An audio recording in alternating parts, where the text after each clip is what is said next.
భూమిపాల నరేంద్ర కుమార్ గారు వారి చదువుని కొనసాగిస్తూ చాలా ప్రశాంతంగా ఉండేవాడు.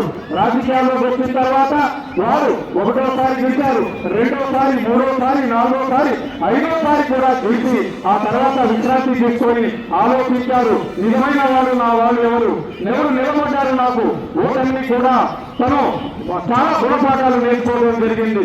మామూలుగా తను భూమిపాల వేరే చౌదరి కుమారుడుగా భూమిపాల నరేంద్ర కుమార్ గారు పాల బుగ్గలను కలిగి ఉన్నారు. కానీ ఆ పాల బుగ్గల పక్కన ఎంట్రుగా మొలవకూడదు.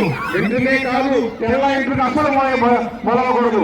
మొలిస్తే ఎలా ఉంటుందనేది ప్రతిపక్షంలో ఉండి నిరూపించుకొని ఈ సంఘం డైరీని సాధించుకొని సంఘం డైరీలో పనిచేస్తున్నటువంటి రైతులు కానీ దాని మీద ఆధారపడినటువంటి ఉద్యోగస్తులు కానీ ఎటువంటి హామీ లేకుండా పోరాడి సాధించుకున్నటువంటి వ్యక్తి మా స్థానిక శాసనసభ్యులు భూమిపాల నరేంద్ర కుమార్ గారు.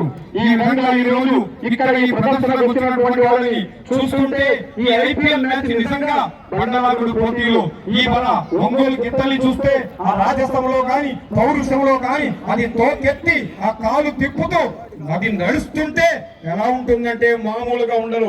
జనాలు కేరింతలు వేస్తున్నారు. ఈ విచారింప విశ్వమంతా కానీ లేవు సముద్రం మేరీలా దాటితివి ఆరుడ బల విక్రమాస్పదమైన నీ రూపమెట్టితో నిజముగా